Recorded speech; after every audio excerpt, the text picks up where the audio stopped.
Nako, eto may balita mga sangkay. Ito ay good news, no? Kay Vice President Sara Duterte.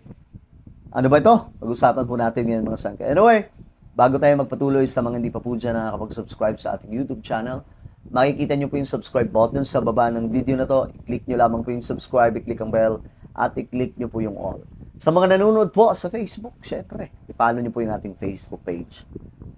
Alright, so let's talk about our Vice President Sara Duterte. Okay, ang pinaka sikat ngayon na politiko sa ating bansa na posibleng tumakbo sa pagkapangulo sa 2028 na alam naman po natin na nagdeklara na po ang ating Vice President. Lumabas ang net satisfaction rating ni Vice President Sara Duterte. At dito, kapansin-pansin mga sangkay ang pag-angat na naman. Umangat sa 31 o plus 31. Ayan po. Mga sangkay. Umangat sa plus 31 ang net satisfaction rating ni Vice President Sara Duterte. Batay sa latest survey ng Social Weather Stations or SWS. So, alam nyo, ang dami pong naninira sa kanya, no? Pero bakit kaya ganun? Tanong ko lang naman. Kasi tayo, neutral po tayo sa mga ganap na ito, sa mga awayan, impeachment, gitna lamang po tayo. So my question is, tingin nyo, bakit kaya ganun? Kahit anong paninira kay Vice President Sara Duterte, bakit tila baga hindi po nararamdaman yung effect laban po sa kanya? Kasi dapat, di ba, si Binay nung winasak po noon, talagang bumagsak Gumapang Pero ito mga sangkay, ilang taon na, from 2024 up to now, mataas pa rin po yung numero niya sa mga survey. Ano ang sekreto ni Sara? Kayo mga sangkay, baka may idea kayo, kung ikaw man ay DDS, kung ikaw man ay dilawan, ikaw ay loyalista, ano sa tingin niyo ang nangyayari? Bakit pagdating sa survey, si Sara ay hindi po bumabagsak? Kasi nakapagtataka, di ba? Nakailang beses na pong, ano tawag dito? Paninira o propaganda o I don't know. Sabing nagnakaw si Sara Duterte. Pero, bakit hanggang ngayon, mga sangkay, hindi pa rin po nila matibag-tibag ang anak ng dating presidente? Diba? Sa naturang survey, lumabas na 58% ang satisfied sa performance ng vice, habang 28% ang hindi masaya at 16% ang undecided. Taas! 58%! My goodness! Mataas to mga sangkay, no? Pambira. Lagpas kalahati. Isipin nyo naman yan. May confidential fund na issue. Ano pa ba yung mga issue niya? About sa threat kay Pangulo. Pero hanggang ngayon mga sangkay, kumakapit pa rin ang Vice Presidente, no? Itinuturing ng SWS ang bagong net satisfaction rating ni VP Sara bilang good. 2 puntos ang itinaas nito kumpara sa moderate plus 19 noong Marso. Kasi ito mga sangkay, tingnan po ninyo.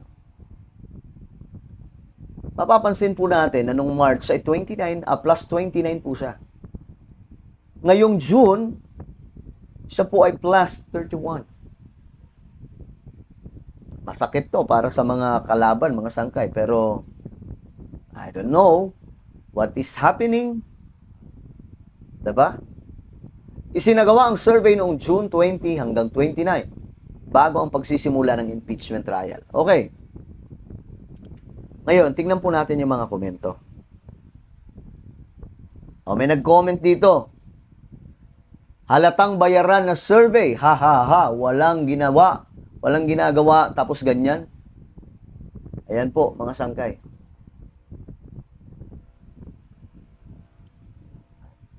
Sabi naman ng komento mga sangkay, tumaas nga May nagagawa ba?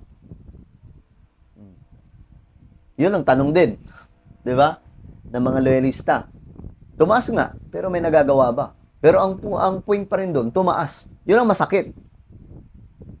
Tumaas nang walang ginagawa, how much more kapag ka may gawin? Di ba? Sabi naman dito ng isang nag-comment si Jill Manggilimutan. Eh po, mga sangkay. Sabi niya, si PBBM negative pa rin. Alam naman natin kung saan siya mag-positive. Sabi nitong si Jill. Ayun po sabi po ni Jill. Ano po to simpleng banat kay PBBM Sabi ni Daniel, napakagaling at napakatalino talaga ni VP Sara. Tunay na mayroong malasakit, masipag, hindi magnanakaw, mapagmahal at higit sa lahat, may sayad. Trash talk pala to mga sangkay. Akala ko okay na sabi naman ni Florante, Dante Miguel, gawin nyo ng 101% para naman makatulog na kayo DDS.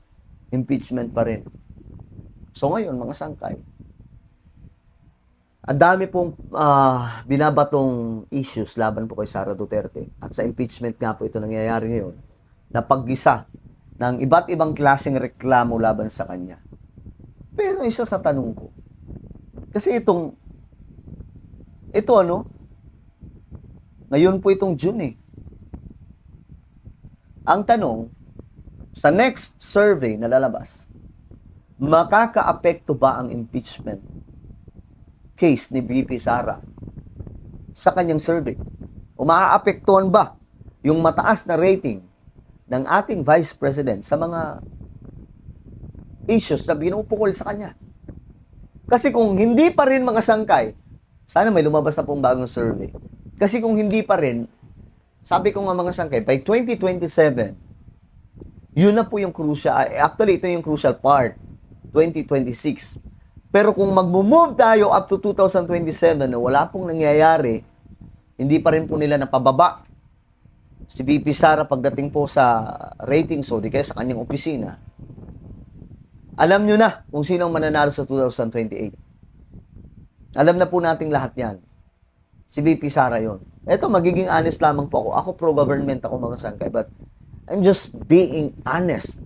No? This is my mga sangkay, insight at pag-analyze ko na kung hindi po nila mapapabagsak si VP Sara this 2026, by 2027, siya na po talaga yung hanggang 2028, siya na po talaga yung mananalo dyan. Walang duda yan. Walang duda yan, mga sangkay. Paano pag lumaban pa si Tulfo at saka si Lenny? Tatlo sila, magkakahati-hati, mananalo si VP Sara dyan. Well, ano po ang inyong opinion? Comment down below. Iingat po ang lahat. Guys, mag-comment po kung ano po ang inyong mga opinion. Alright, God bless everyone.